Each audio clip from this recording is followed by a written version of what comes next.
ಮಂಡ್ಯದಲ್ಲಿ ಹಳೆ ದೋಸ್ತಿಗಳ local fight. ನಾಗಮಂಗಲದಲ್ಲಿ ಬಹುಮತವಿದ್ರೂ ಕೂಡ ಜೆಡಿಎಸ್ಗಿಲ್ಲ ಗದ್ದುಗೆ.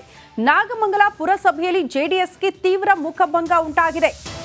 ಎಚ್ಡಿಕೆಗೆ ಚಲುವರಾಯಸ್ವಾಮಿ ಮಾಸ್ಟರ್ ಸ್ಟ್ರೋಕ್ ಕೊಟ್ಟಿದ್ದಾರೆ. ಆಪರೇಷನ್ ಹಸ್ತದ ಮೂಲಕ ಅಧಿಕಾರ ಹಿಡಿದಿದೆ ಕಾಂಗ್ರೆಸ್.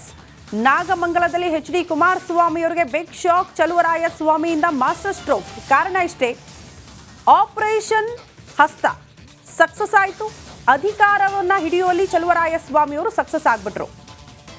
ನಾಗಮಂಗಲದಲ್ಲಿ ಅತಿ ಹೆಚ್ಚಿನ ಓಟ್ ಇರೋದು ಜೆಡಿಎಸ್ಗೆ. ಬಟ್ ಅಲ್ಲಿಯೇ ಮುಖಭಂಗ ಆಗುತ್ತೆ, ಅಲ್ಲೇ ತೀವ್ರ ಹಿನ್ನಡೆ ಆಗುತ್ತೆ ಅಂದ್ರೆ ಅದು ಮೋಸ್ಟ್ಲಿ ಎಚ್ಡಿ ಕುಮಾರಸ್ವಾಮಿ ಅವರಿಗೆ ಮಾಸ್ಟರ್ ಸ್ಟ್ರೋಕೆ ಇದು ಚಲುವರಾಯಸ್ವಾಮಿ ಅವರು ಕೊಟ್ಟಿರೋದು. ಯೂಶಲಿ ಮಂಡ್ಯ ಅಂದ್ರೆ ಈ ಹಿಂದೆ ಒಂದಾನೊಂದು ಕಾಲದಲ್ಲಿ ಜೆಡಿಎಸ್ ಭದ್ರಕೋಟೆ ಅಂತ ಹೇಳಲಾಗ್ತಾ ಇತ್ತು. ಆ ನಂತರದಲ್ಲಿ ಕಾಂಗ್ರೆಸ್ ಅಲ್ಲೇ ಅತಿ ಹೆಚ್ಚಿನ ಸ್ಥಾನ ಗೆಲ್ಲುವಲ್ಲಿ ಜೆಡಿಎಸ್ನ ಭದ್ರಕೋಟೆನ ಛಿದ್ರ ಮಾಡಿತ್ತು. ಈ ಹಿಂದೆ ಲೋಕಸಭೆ ಚುನಾವಣೆಯಲ್ಲಿ ಎಚ್ಡಿ ಕುಮಾರಸ್ವಾಮಿ ಅವರು ಇದನ್ನೇ ಜಿದ್ದಿಗೆ ತೆಗೆದುಕೊಂಡು ಅಲ್ಲಿಂದ ಸ್ಪರ್ಧೆ ಮಾಡಿದ್ರು, ಅಲ್ಲಿ ವಿನ್ ಕೂಡ ಆಗಿದ್ರು. ಬಟ್ ಈಗ ಕೇಂದ್ರ ಸಚಿವರಾದ ಬಳಿಕವೂ ಕೂಡ ಅವರ ಪ್ರಭಾವ ಕಡಿಮೆ ಆಗ್ಬಿಡ್ತಾ ನಾಗಮಂಗಲದಲ್ಲಿ ಜೆಡಿಎಸ್ನ ಅತಿ ಹೆಚ್ಚು ಮತ ಇದ್ರೂ ಕೂಡ ಅಲ್ಲಿ ಅಧಿಕಾರವನ್ನ ಹಿಡಿಯುವಲ್ಲಿ ಯಶಸ್ವಿ ಆಗ್ಲಿಲ್ವಾ ಅನ್ನೋದು ಪ್ರಶ್ನೆ. ಈ ಬಗ್ಗೆ ಮತ್ತಷ್ಟು ಡೀಟೇಲ್ಸ್ ಅನ್ನ ಕೊಡ್ತಾ ಹೋಗ್ತಾರೆ ನಮ್ಮ ಪ್ರತಿನಿಧಿ ಆನಂದ್ ದೂರವಾಣಿ ಸಂಪರ್ಕದಲ್ಲಿ. ಆನಂದ್, ಎಚ್ಡಿ ಕುಮಾರಸ್ವಾಮಿ ಅವರಿಗೆ ಮೋಸ್ಟ್ಲಿ ಕೇಂದ್ರ ಸಚಿವರಾದ ಬಳಿಕ ಇದು ಮೊದಲ ಲೋಕಲ್ ಫೈಟ್ ಆಗಿತ್ತು. ಬಟ್ ಜಯಭೇರಿ ಬಾರಿಸ್ತಾರೆ ಅಂತ ಅಂದಾಜಿತ್ತು. ಬಟ್ ಚಲುವರಾಯಸ್ವಾಮಿ ಅವರ ಮಾಸ್ಟರ್ ಸ್ಟ್ರೋಕ್ ಕಾರಣ ಆಪರೇಷನ್ ಹಸ್ತ ಸಕ್ಸಸ್ ಆಗಿರೋದ್ರಿಂದ ಏನ್ ಬೆಳವಣಿಗೆ, ಏನ್ ಡೀಟೇಲ್ಸ್ ಕೊಡ್ತೀರಿ? ಶ್ರುತಿ, ಲೋಕಸಭೆ ಚುನಾವಣೆ ಬಳಿಕ ಮಂಡ್ಯದಲ್ಲಿ ನಡೆದಂತಹ ಮೊದಲ ಸ್ಥಳೀಯ ಸಂಸ್ಥೆ ಚುನಾವಣೆಯಲ್ಲಿ ಜೆಡಿಎಸ್ಗೆ ಮುಖಭಂಗ ಆಗಿದೆ. ನಾಗಮಂಗಲ ಪುರಸಭೆಯಲ್ಲಿ ಏನು ಬಹುಮತ ಇದ್ರೂ ಕೂಡ ಜೆಡಿಎಸ್ಗೆ ಅಧಿಕಾರ ಕೈ ತಪ್ಪಿದೆ. 23 ಸದಸ್ಯ ಬಲದ ನಾಗಮಂಗಲ ಪುರಸಭೆಯಲ್ಲಿ 13 ಮಂದಿ ಜೆಡಿಎಸ್ ನ ಸದಸ್ಯರಿದ್ರು. ಆದ್ರೆ ಆಪರೇಷನ್ ಹಸ್ತದ ಮೂಲಕ ಚಲುವರಾಯಸ್ವಾಮಿ ಅವರು ಅವರ ಮಾಜಿ ಸ್ನೇಹಿತರಾದಂತ ಎಚ್ಡಿ ಕುಮಾರಸ್ವಾಮಿ ಅವರಿಗೆ ಮಾಸ್ಟರ್ ಸ್ಟ್ರೋಕ್ ಕೊಟ್ಟಿದ್ದಾರೆ ಅಂತಾನೆ ಹೇಳ್ಬೋದು. 13 ಸದಸ್ಯರ ಪೈಕಿ 3 ಸದಸ್ಯರನ್ನ ಆಪರೇಷನ್ ಕೆಡ್ಡಾಗೆ ಚಲುವರಾಯಸ್ವಾಮಿ ಅವರು ಕೆಡುವುದರಲ್ಲಿ ಯಶಸ್ವಿಯಾಗಿದ್ರು.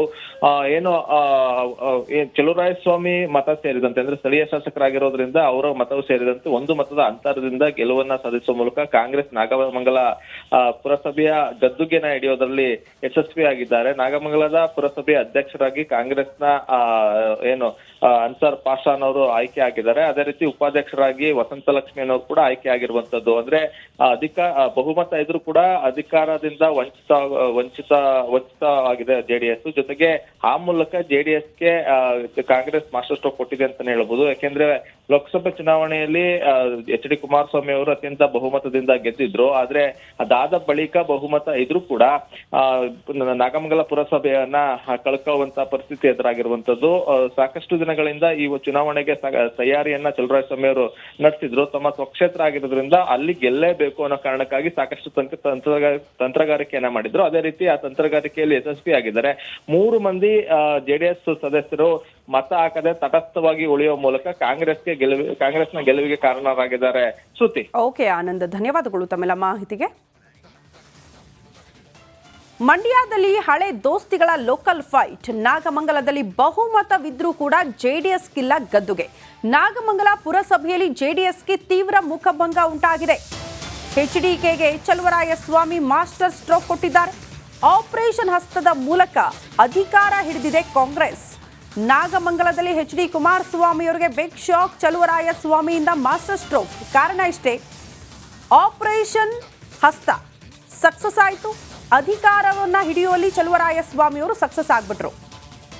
ನಾಗಮಂಗಲದಲ್ಲಿ ಅತಿ ಹೆಚ್ಚಿನ ಓಟ್ ಇರೋದು ಜೆಡಿಎಸ್ಗೆ.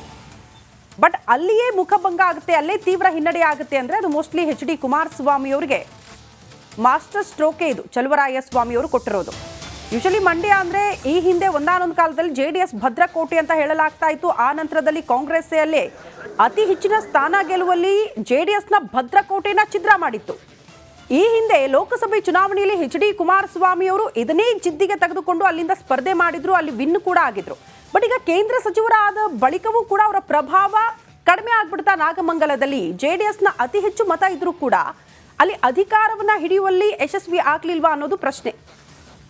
ಈ ಬಗ್ಗೆ ಮತ್ತಷ್ಟು ಡೀಟೇಲ್ಸ್ ಅನ್ನ ಕೊಡ್ತಾ ಹೋಗ್ತಾರೆ ನಮ್ಮ ಪ್ರತಿನಿಧಿ ಆನಂದ್ ದೂರವಾಣಿ ಸಂಪರ್ಕದಲ್ಲಿ. ಆನಂದ್, ಎಚ್ಡಿ ಕುಮಾರಸ್ವಾಮಿ ಅವರಿಗೆ ಮೋಸ್ಟ್ಲಿ ಕೇಂದ್ರ ಸಚಿವರಾದ ಬಳಿಕ ಇದು ಮೊದಲ ಲೋಕಲ್ ಫೈಟ್ ಆಗಿತ್ತು. ಬಟ್ ಜಯಭೇರಿ ಬಾರಿಸ್ತಾರೆ ಅಂತ ಅಂದಾಜಿತ್ತು. ಬಟ್ ಚಲುವರಾಯಸ್ವಾಮಿ ಅವರ ಮಾಸ್ಟರ್ ಸ್ಟ್ರೋಕ್ ಕಾರಣ ಆಪರೇಷನ್ ಹಸ್ತ ಸಕ್ಸಸ್ ಆಗಿರೋದ್ರಿಂದ ಏನ್ ಬೆಳವಣಿಗೆ, ಏನ್ ಡೀಟೇಲ್ಸ್ ಕೊಡ್ತೀರಿ?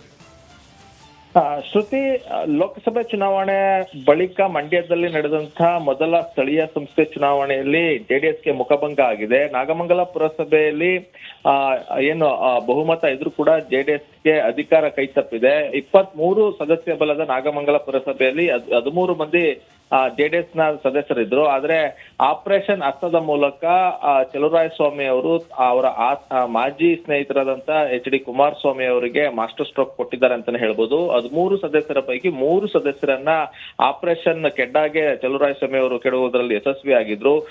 ಏನು ಚಲುವರಾಯಸ್ವಾಮಿ ಮತ ಸೇರಿದಂತೆ ಅಂದ್ರೆ ಸ್ಥಳೀಯ ಶಾಸಕರಾಗಿರೋದ್ರಿಂದ ಅವರ ಮತವು ಸೇರಿದಂತೆ 1 ಮತದ ಅಂತರದಿಂದ ಗೆಲುವನ್ನ ಸಾಧಿಸುವ ಮೂಲಕ ಕಾಂಗ್ರೆಸ್ ನಾಗಮಂಗಲ ಪುರಸಭೆಯ ಗದ್ದುಗೆನ ಹಿಡಿಯೋದು ಯಶಸ್ವಿಯಾಗಿದ್ದಾರೆ. ನಾಗಮಂಗಲದ ಪುರಸಭೆಯ ಅಧ್ಯಕ್ಷರಾಗಿ ಕಾಂಗ್ರೆಸ್ನ ಏನು ಅನ್ಸರ್ ಪಾಷಾನ್ ಅವರು ಆಯ್ಕೆ ಆಗಿದ್ದಾರೆ. ಅದೇ ರೀತಿ ಉಪಾಧ್ಯಕ್ಷರಾಗಿ ವಸಂತಲಕ್ಷ್ಮಿ ಅನ್ನೋರು ಕೂಡ ಆಯ್ಕೆ ಆಗಿರುವಂತದ್ದು. ಅಂದ್ರೆ ಬಹುಮತ ಇದ್ರೂ ಕೂಡ ಅಧಿಕಾರದಿಂದ ವಂಚಿತ ಆಗಿದೆ ಜೆಡಿಎಸ್. ಜೊತೆಗೆ ಆ ಮೂಲಕ ಜೆಡಿಎಸ್ಗೆ ಕಾಂಗ್ರೆಸ್ ಮಾಸ್ಟರ್ ಸ್ಟ್ರೋಕ್ ಕೊಟ್ಟಿದೆ ಅಂತಾನೆ ಹೇಳ್ಬೋದು. ಯಾಕೆಂದ್ರೆ ಲೋಕಸಭೆ ಚುನಾವಣೆಯಲ್ಲಿ HD ಕುಮಾರಸ್ವಾಮಿ ಅವರು ಅತ್ಯಂತ ಬಹುಮತದಿಂದ ಗೆದ್ದಿದ್ರು. ಆದ್ರೆ ಅದಾದ ಬಳಿಕ ಬಹುಮತ ಇದ್ರೂ ಕೂಡ ನಾಗಮಂಗಲ ಪುರಸಭೆಯನ್ನ ಕಳ್ಕೊಳ್ಳುವಂತ ಪರಿಸ್ಥಿತಿ ಎದುರಾಗಿರುವಂತದ್ದು. ಸಾಕಷ್ಟು ದಿನಗಳಿಂದ ಈ ಚುನಾವಣೆಗೆ ತಯಾರಿಯನ್ನ ಚಲುವರಾಯಸ್ವಾಮಿ ಅವರು ನಡೆಸಿದ್ರು. ತಮ್ಮ ಸ್ವಕ್ಷೇತ್ರ ಆಗಿರೋದ್ರಿಂದ ಅಲ್ಲಿ ಗೆಲ್ಲೇಬೇಕು ಅನ್ನೋ ಕಾರಣಕ್ಕಾಗಿ ಸಾಕಷ್ಟು ತಂತ್ರಗಾರಿಕೆಯನ್ನ ಮಾಡಿದ್ರು. ಅದೇ ರೀತಿ ಆ ತಂತ್ರಗಾರಿಕೆಯಲ್ಲಿ ಯಶಸ್ವಿಯಾಗಿದ್ದಾರೆ. 3 ಮಂದಿ ಜೆಡಿಎಸ್ ಸದಸ್ಯರು ಮತ ಹಾಕದೆ ತಟಸ್ಥವಾಗಿ ಉಳಿಯುವ ಮೂಲಕ ಕಾಂಗ್ರೆಸ್ನ ಗೆಲುವಿಗೆ ಕಾರಣರಾಗಿದ್ದಾರೆ. ಶ್ರುತಿ. ಓಕೆ ಆನಂದ್, ಧನ್ಯವಾದಗಳು ತಮ್ಮೆಲ್ಲ ಮಾಹಿತಿಗೆ. ಮಂಡ್ಯದಲ್ಲಿ ಹಳೆ ದೋಸ್ತಿಗಳ ಲೋಕಲ್ ಫೈಟ್, ನಾಗಮಂಗಲದಲ್ಲಿ ಬಹುಮತವಿದ್ರೂ ಕೂಡ ಜೆಡಿಎಸ್ ಗಿಲ್ಲ ಗದ್ದುಗೆ. ನಾಗಮಂಗಲ ಪುರಸಭೆಯಲ್ಲಿ ಜೆಡಿಎಸ್ಗೆ ತೀವ್ರ ಮುಖಭಂಗ ಉಂಟಾಗಿದೆ. HDKಗೆ ಚಲುವರಾಯಸ್ವಾಮಿ ಮಾಸ್ಟರ್ ಸ್ಟ್ರೋಕ್ ಕೊಟ್ಟಿದ್ದಾರೆ. ಆಪರೇಷನ್ ಹಸ್ತದ ಮೂಲಕ ಅಧಿಕಾರ ಹಿಡಿದಿದೆ ಕಾಂಗ್ರೆಸ್. ನಾಗಮಂಗಲದಲ್ಲಿ HD ಕುಮಾರಸ್ವಾಮಿ ಅವರಿಗೆ ಬಿಗ್ ಶಾಕ್, ಚಲುವರಾಯಸ್ವಾಮಿಯಿಂದ ಮಾಸ್ಟರ್ ಸ್ಟ್ರೋಕ್. ಕಾರಣ ಇಷ್ಟೇ, ಆಪರೇಷನ್ ಹಸ್ತ ಸಕ್ಸಸ್ ಆಯಿತು. ಅಧಿಕಾರವನ್ನ ಹಿಡಿಯುವಲ್ಲಿ ಚಲುವರಾಯಸ್ವಾಮಿ ಅವರು ಸಕ್ಸಸ್ ಆಗ್ಬಿಟ್ರು.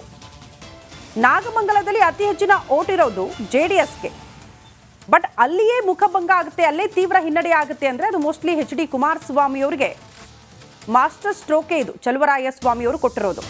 ಯೂಶಲಿ ಮಂಡ್ಯ ಅಂದ್ರೆ ಈ ಹಿಂದೆ ಒಂದಾನೊಂದು ಕಾಲದಲ್ಲಿ ಜೆಡಿಎಸ್ ಭದ್ರಕೋಟೆ ಅಂತ ಹೇಳಲಾಗ್ತಾ ಇತ್ತು. ಆ ನಂತರದಲ್ಲಿ ಕಾಂಗ್ರೆಸ್ಸಲ್ಲಿ ಅತಿ ಹೆಚ್ಚಿನ ಸ್ಥಾನ ಗೆಲ್ಲುವಲ್ಲಿ ಜೆಡಿಎಸ್ನ ಭದ್ರಕೋಟೆನ ಛಿದ್ರ ಮಾಡಿತ್ತು. ಈ ಹಿಂದೆ ಲೋಕಸಭೆ ಚುನಾವಣೆಯಲ್ಲಿ HD ಕುಮಾರಸ್ವಾಮಿ ಅವರು ಇದನ್ನೇ ಜಿದ್ದಿಗೆ ತೆಗೆದುಕೊಂಡು ಅಲ್ಲಿಂದ ಸ್ಪರ್ಧೆ ಮಾಡಿದ್ರು, ಅಲ್ಲಿ ವಿನ್ ಕೂಡ ಆಗಿದ್ರು. ಬಟ್ ಈಗ ಕೇಂದ್ರ ಸಚಿವರಾದ ಬಳಿಕವೂ ಕೂಡ ಅವರ ಪ್ರಭಾವ ಕಡಿಮೆ ಆಗ್ಬಿಡ್ತಾ ನಾಗಮಂಗಲದಲ್ಲಿ ಜೆಡಿಎಸ್ನ ಅತಿ ಹೆಚ್ಚು ಮತ ಇದ್ರೂ ಕೂಡ ಅಲ್ಲಿ ಅಧಿಕಾರವನ್ನ ಹಿಡಿಯುವಲ್ಲಿ ಯಶಸ್ವಿ ಆಗ್ಲಿಲ್ವಾ ಅನ್ನೋದು ಪ್ರಶ್ನೆ. ಈ ಬಗ್ಗೆ ಮತ್ತಷ್ಟು ಡೀಟೇಲ್ಸ್ ಅನ್ನ ಕೊಡ್ತಾ ಹೋಗ್ತಾರೆ ನಮ್ಮ ಪ್ರತಿನಿಧಿ ಆನಂದ್ ದೂರವಾಣಿ ಸಂಪರ್ಕದಲ್ಲಿ. ಆನಂದ್, HD ಕುಮಾರಸ್ವಾಮಿ ಅವರಿಗೆ ಮೋಸ್ಟ್ಲಿ ಕೇಂದ್ರ ಸಚಿವರಾದ ಬಳಿಕ ಇದು ಮೊದಲ ಲೋಕಲ್ ಫೈಟ್ ಆಗಿತ್ತು. ಬಟ್ ಜಯಭೇರಿ ಬಾರಿಸ್ತಾರೆ ಅಂತ ಅಂದಾಜಿತ್ತು. ಬಟ್ ಚಲುವರಾಯಸ್ವಾಮಿ ಅವರ ಮಾಸ್ಟರ್ ಸ್ಟ್ರೋಕ್ ಕಾರಣ ಆಪರೇಷನ್ ಹಸ್ತ ಸಕ್ಸಸ್ ಆಗಿರೋದ್ರಿಂದ ಏನ್ ಬೆಳವಣಿಗೆ, ಏನ್ ಡೀಟೇಲ್ಸ್ ಕೊಡ್ತೀರಿ? ಶ್ರುತಿ, ಲೋಕಸಭೆ ಚುನಾವಣೆ ಬಳಿಕ ಮಂಡ್ಯದಲ್ಲಿ ನಡೆದಂತಹ ಮೊದಲ ಸ್ಥಳೀಯ ಸಂಸ್ಥೆ ಚುನಾವಣೆಯಲ್ಲಿ ಜೆಡಿಎಸ್ಗೆ ಮುಖಭಂಗ ಆಗಿದೆ. ನಾಗಮಂಗಲ ಪುರಸಭೆಯಲ್ಲಿ ಏನು ಬಹುಮತ ಇದ್ರೂ ಕೂಡ ಜೆಡಿಎಸ್ಗೆ ಅಧಿಕಾರ ಕೈತಪ್ಪಿದೆ. 23 ಸದಸ್ಯ ಬಲದ ನಾಗಮಂಗಲ ಪುರಸಭೆಯಲ್ಲಿ 13 ಮಂದಿ ಜೆಡಿಎಸ್ ನ ಸದಸ್ಯರಿದ್ರು. ಆದ್ರೆ ಆಪರೇಷನ್ ಹಸ್ತದ ಮೂಲಕ ಚಲುವರಾಯಸ್ವಾಮಿ ಅವರು ಅವರ ಮಾಜಿ ಸ್ನೇಹಿತರಾದಂತ HD ಕುಮಾರಸ್ವಾಮಿ ಅವರಿಗೆ ಮಾಸ್ಟರ್ ಸ್ಟ್ರೋಕ್ ಕೊಟ್ಟಿದ್ದಾರೆ ಅಂತಾನೆ ಹೇಳ್ಬೋದು. 13 ಸದಸ್ಯರ ಪೈಕಿ 3 ಸದಸ್ಯರನ್ನ ಆಪರೇಷನ್ ಕೆಡ್ಡಾಗೆ ಚಲುವರಾಯಸ್ವಾಮಿ ಅವರು ಕೆಡುವುದರಲ್ಲಿ ಯಶಸ್ವಿಯಾಗಿದ್ರು. ಏನು ಚಲುವರಾಯಸ್ವಾಮಿ ಮತ ಸೇರಿದಂತೆ ಅಂದ್ರೆ ಸ್ಥಳೀಯ ಶಾಸಕರಾಗಿರೋದ್ರಿಂದ ಅವರ ಮತವು ಸೇರಿದಂತೆ 1 ಮತದ ಅಂತರದಿಂದ ಗೆಲುವನ್ನ ಸಾಧಿಸುವ ಮೂಲಕ ಕಾಂಗ್ರೆಸ್ ನಾಗಮಂಗಲ ಪುರಸಭೆಯ ಗದ್ದುಗೆನ ಹಿಡಿಯೋದರಲ್ಲಿ ಯಶಸ್ವಿಯಾಗಿದ್ದಾರೆ. ನಾಗಮಂಗಲದ ಪುರಸಭೆಯ ಅಧ್ಯಕ್ಷರಾಗಿ ಕಾಂಗ್ರೆಸ್ನ ಏನು ಅನ್ಸರ್ ಪಾಷಾನ್ ಅವರು ಆಯ್ಕೆ ಆಗಿದ್ದಾರೆ. ಅದೇ ರೀತಿ ಉಪಾಧ್ಯಕ್ಷರಾಗಿ ವಸಂತಲಕ್ಷ್ಮಿ ಅನ್ನೋರು ಕೂಡ ಆಯ್ಕೆ ಆಗಿರುವಂತದ್ದು. ಅಂದ್ರೆ ಬಹುಮತ ಇದ್ರೂ ಕೂಡ ಅಧಿಕಾರದಿಂದ ವಂಚಿತ ಆಗಿದೆ ಜೆಡಿಎಸ್. ಜೊತೆಗೆ ಆ ಮೂಲಕ ಜೆಡಿಎಸ್ಗೆ ಕಾಂಗ್ರೆಸ್ ಮಾಸ್ಟರ್ ಸ್ಟ್ರೋಕ್ ಕೊಟ್ಟಿದೆ ಅಂತಾನೆ ಹೇಳ್ಬೋದು. ಯಾಕೆಂದ್ರೆ ಲೋಕಸಭೆ ಚುನಾವಣೆಯಲ್ಲಿ HD ಕುಮಾರಸ್ವಾಮಿ ಅವರು ಅತ್ಯಂತ ಬಹುಮತದಿಂದ ಗೆದ್ದಿದ್ರು. ಆದ್ರೆ ಅದಾದ ಬಳಿಕ ಬಹುಮತ ಇದ್ರೂ ಕೂಡ ನಾಗಮಂಗಲ ಪುರಸಭೆಯನ್ನ ಕಳ್ಕೊಳ್ಳುವಂತ ಪರಿಸ್ಥಿತಿ ಎದುರಾಗಿರುವಂತದ್ದು. ಸಾಕಷ್ಟು ದಿನ ದಿನಗಳಿಂದ ಈ ಚುನಾವಣೆಗೆ ತಯಾರಿಯನ್ನ ಚಲುವರಾಯಸ್ವಾಮಿ ಅವರು ನಡೆಸಿದ್ರು. ತಮ್ಮ ಸ್ವಕ್ಷೇತ್ರ ಆಗಿರೋದ್ರಿಂದ ಅಲ್ಲಿ ಗೆಲ್ಲೇಬೇಕು ಅನ್ನೋ ಕಾರಣಕ್ಕಾಗಿ ಸಾಕಷ್ಟು ತಂತ್ರಗಾರಿಕೆಯನ್ನ ಮಾಡಿದ್ರು. ಅದೇ ರೀತಿ ಆ ತಂತ್ರಗಾರಿಕೆಯಲ್ಲಿ ಯಶಸ್ವಿ ಆಗಿದ್ದಾರೆ. 3 ಮಂದಿ ಜೆಡಿಎಸ್ ಸದಸ್ಯರು ಮತ ಹಾಕದೆ ತಟಸ್ಥವಾಗಿ ಉಳಿಯುವ ಮೂಲಕ ಕಾಂಗ್ರೆಸ್ನ ಗೆಲುವಿಗೆ ಕಾರಣರಾಗಿದ್ದಾರೆ. ಶ್ರುತಿ. ಓಕೆ ಆನಂದ್, ಧನ್ಯವಾದಗಳು ತಮ್ಮೆಲ್ಲ ಮಾಹಿತಿಗೆ. ಮಂಡ್ಯದಲ್ಲಿ ಹಳೆ ದೋಸ್ತಿಗಳ ಲೋಕಲ್ ಫೈಟ್. ನಾಗಮಂಗಲದಲ್ಲಿ ಬಹುಮತವಿದ್ರೂ ಕೂಡ ಜೆಡಿಎಸ್ ಗಿಲ್ಲ ಗದ್ದುಗೆ. ನಾಗಮಂಗಲ ಪುರಸಭೆಯಲ್ಲಿ ಜೆಡಿಎಸ್ಗೆ ತೀವ್ರ ಮುಖಭಂಗ ಉಂಟಾಗಿದೆ. ಎಚ್ಡಿಕೆಗೆ ಚಲುವರಾಯಸ್ವಾಮಿ ಮಾಸ್ಟರ್ ಸ್ಟ್ರೋಕ್ ಕೊಟ್ಟಿದ್ದಾರೆ. ಆಪರೇಷನ್ ಹಸ್ತದ ಮೂಲಕ ಅಧಿಕಾರ ಹಿಡಿದಿದೆ ಕಾಂಗ್ರೆಸ್. ನಾಗಮಂಗಲದಲ್ಲಿ ಎಚ್ಡಿ ಕುಮಾರಸ್ವಾಮಿ ಅವರಿಗೆ ಬಿಗ್ ಶಾಕ್. ಚಲುವರಾಯಸ್ವಾಮಿಯಿಂದ ಮಾಸ್ಟರ್ ಸ್ಟ್ರೋಕ್. ಕಾರಣ ಇಷ್ಟೇ, ಆಪರೇಷನ್ ಹಸ್ತ ಸಕ್ಸಸ್ ಆಯಿತು. ಅಧಿಕಾರವನ್ನ ಹಿಡಿಯುವಲ್ಲಿ ಚಲುವರಾಯಸ್ವಾಮಿ ಅವರು ಸಕ್ಸಸ್ ಆಗ್ಬಿಟ್ರು. ನಾಗಮಂಗಲದಲ್ಲಿ ಅತಿ ಹೆಚ್ಚಿನ ಓಟ್ ಇರೋದು ಜೆಡಿಎಸ್ಗೆ. ಬಟ್ ಅಲ್ಲಿಯೇ ಮುಖಭಂಗ ಆಗುತ್ತೆ, ಅಲ್ಲೇ ತೀವ್ರ ಹಿನ್ನಡೆ ಆಗುತ್ತೆ ಅಂದ್ರೆ ಅದು ಮೋಸ್ಟ್ಲಿ ಎಚ್ಡಿ ಕುಮಾರಸ್ವಾಮಿ ಅವರಿಗೆ ಮಾಸ್ಟರ್ ಸ್ಟ್ರೋಕೆ ಇದು ಚಲುವರಾಯಸ್ವಾಮಿ ಅವರು ಕೊಟ್ಟಿರೋದು. ಯೂಶಲಿ ಮಂಡ್ಯ ಅಂದ್ರೆ ಈ ಹಿಂದೆ ಒಂದಾನೊಂದು ಕಾಲದಲ್ಲಿ ಜೆಡಿಎಸ್ ಭದ್ರಕೋಟೆ ಅಂತ ಹೇಳಲಾಗ್ತಾ ಇತ್ತು. ಆ ನಂತರದಲ್ಲಿ ಕಾಂಗ್ರೆಸ್ ಅಲ್ಲೇ ಅತಿ ಹೆಚ್ಚಿನ ಸ್ಥಾನ ಗೆಲ್ಲುವಲ್ಲಿ ಜೆಡಿಎಸ್ನ ಭದ್ರಕೋಟೆನ ಛಿದ್ರ ಮಾಡಿತ್ತು. ಈ ಹಿಂದೆ ಲೋಕಸಭೆ ಚುನಾವಣೆಯಲ್ಲಿ ಎಚ್ಡಿ ಕುಮಾರಸ್ವಾಮಿ ಅವರು ಇದನ್ನೇ ಜಿದ್ದಿಗೆ ತೆಗೆದುಕೊಂಡು ಅಲ್ಲಿಂದ ಸ್ಪರ್ಧೆ ಮಾಡಿದ್ರು, ಅಲ್ಲಿ ವಿನ್ ಕೂಡ ಆಗಿದ್ರು. ಬಟ್ ಈಗ ಕೇಂದ್ರ ಸಚಿವರಾದ ಬಳಿಕವೂ ಕೂಡ ಅವರ ಪ್ರಭಾವ ಕಡಿಮೆ ಆಗ್ಬಿಡ್ತಾ ನಾಗಮಂಗಲದಲ್ಲಿ ಜೆಡಿಎಸ್ನ ಅತಿ ಹೆಚ್ಚು ಮತ ಇದ್ರೂ ಕೂಡ ಅಲ್ಲಿ ಅಧಿಕಾರವನ್ನ ಹಿಡಿಯುವಲ್ಲಿ ಯಶಸ್ವಿ ಆಗ್ಲಿಲ್ವಾ ಅನ್ನೋದು ಪ್ರಶ್ನೆ. ಈ ಬಗ್ಗೆ ಮತ್ತಷ್ಟು ಡೀಟೇಲ್ಸ್ ಅನ್ನ ಕೊಡ್ತಾ ಹೋಗ್ತಾರೆ ನಮ್ಮ ಪ್ರತಿನಿಧಿ ಆನಂದ್ ದೂರವಾಣಿ ಸಂಪರ್ಕದಲ್ಲಿ. ಆನಂದ್, ಎಚ್ಡಿ ಕುಮಾರಸ್ವಾಮಿ ಅವರಿಗೆ ಮೋಸ್ಟ್ಲಿ ಕೇಂದ್ರ ಸಚಿವರಾದ ಬಳಿಕ ಇದು ಮೊದಲ ಲೋಕಲ್ ಫೈಟ್ ಆಗಿತ್ತು. ಬಟ್ ಜಯಭೇರಿ ಬಾರಿಸ್ತಾರೆ ಅಂತ ಅಂದಾಜಿತ್ತು. ಬಟ್ ಚಲುವರಾಯಸ್ವಾಮಿ ಅವರ ಮಾಸ್ಟರ್ ಸ್ಟ್ರೋಕ್